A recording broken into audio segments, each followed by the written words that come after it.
Greenwich and Queen Anne and the ghosts of Queen Anne's house. London, England is a hotspot for hauntings, not only England, but Wales, Scotland, Ireland. Ghosts have been sighted at the notorious Clink prison. Yes, that is where the term the Clink is refers to as prison comes from, in the Clink. But there are many haunted locations besides this notoriously brutal jailhouse. The beautiful Fulham Palace, a former summer home of the Bishops of London, was used as a public building for over 12 centuries. The palace became the site where royal allegiances between Protestantism and Catholicism led to the host of hauntings. The drama includes Bishop of Ridley, 1550 to 1553, being there burned at the stake. Who could forget the Tower of London, the Bleeding Heart Yard, and the bar haunted by one of Jack the Ripper's victims, Annie Chaplin? When you tour haunted locations of London, take a trip to the Maritime Museum. The museum is housed in Queen Anne's house, the site of the proof that ghosts exist. The Maritime Museum. Why is Queen Anne's house the shelter of spectres? Queen Anne's house was a royal home built between 1616 and 1635 near Greenwich Place, a few miles down the Thames River from the City of London. The building has been significant for much of its existence. It's now part of the Royal Museums of Greenwich and what is now known as the Old Royal Naval College. What makes Queen Anne's house unique is the design by architect Inigo Jones. Jones was commissioned in 1616 to build the house by King James' first wife, Anne of Denmark. Queen Anne's house was an apology gift to Anne by her husband because he swore in her presence. The swearing was because Queen Anne accidentally killed one of the king's favorite hunting dogs while on a hunt. Why else would you hire someone to build a random house? Anne was unable to enjoy her apology house because she died in 1619 when only the first floor was completed, and after her death construction stopped entirely.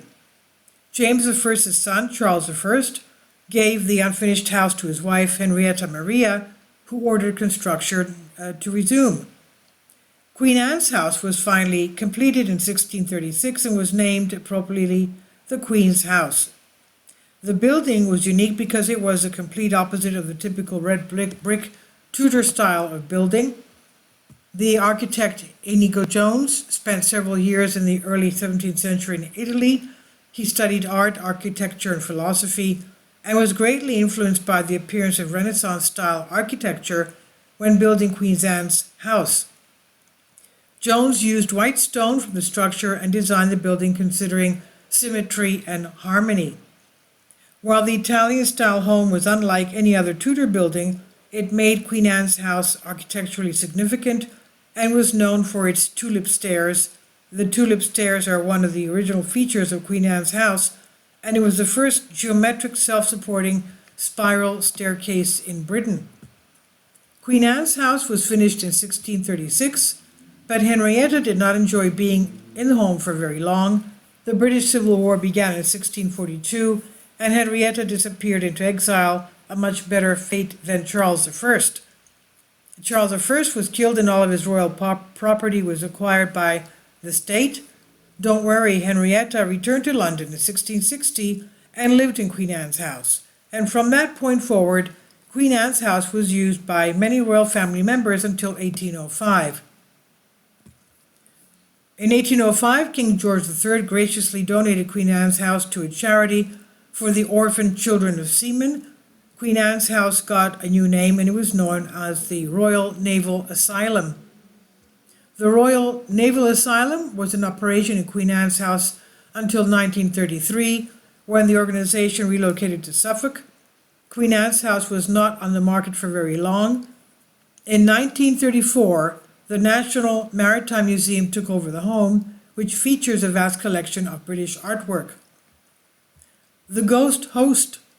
In 1966, a retired reverend and his wife, a Mrs. R.W. Hardy, came to visit Queen Anne's house because they had heard about the famous tulip staircase and during their visit to the staircase, the good Reverend Hardy took a picture to remember the trip. That photo was something the Hardys would never forget. When the film was developed back in their home country of Canada, it appeared that there was a shrouded figure climbing the stairs. When inspected further, the spirit appeared to be ascending the stairs in the pursuit of a second and possible third figure. The appearance of the second and third figures is questionable at best. Still, you can 100% see a ghostly figure grasping and pulling its body up the stairs. The figure can be seen in the film negative, which nobody could explain. Of course, when the Hardys showed and told people about the ghost host in the famous tulip staircase in Queen Anne's house, everyone thought it was a creatively altered photo. The couple insisted that their staircase was empty when the photo was taken, and the stairs were closed to visitors. They or anyone else could not climb the stairs. This was reported that the Reverend sent the photo and its negative to many different researchers searching for an explanation of what the picture showed. The puzzled researchers sent the print and negative to Kodak Laboratory for an expert opinion. The Kodak lab performed multiple tests on the film and concluded that neither the print nor negative had been tampered with. It wasn't long after the photo was authenticated that the makers of the film that the news of the spooky shot spread. That is how the Ghost Club became involved. The Ghost Club was a paranormal investigation organization, and 7 of its members were sent to spend the night of June 24, 1967, in Queen Anne's house. In a movie seen in the paranormal investigation shows today, the members of the Ghost Club held a séance around a table near the tulip staircase. It should not come as a surprise to learn that the Ghost Club investigators neither saw, smelled, nor heard anything that night. The ghostly figure may have been on a break that day and took time off from haunting the stairs because there are still reports of ghosts in Queen Anne's house.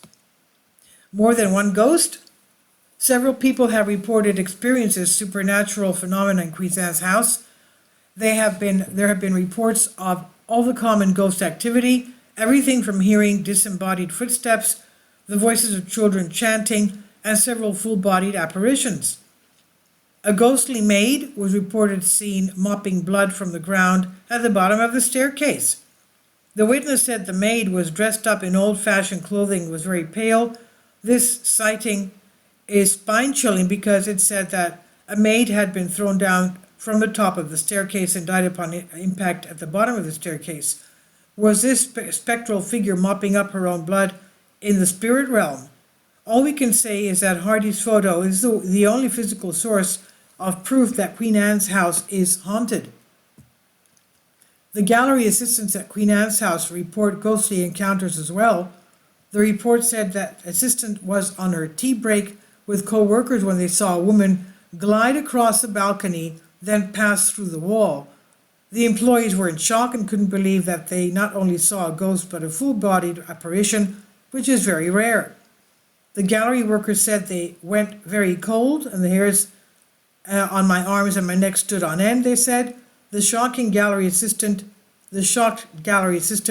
ran through the room of Queen Anne's house that the ghost passed through, trying to catch another glimpse of what they witnessed.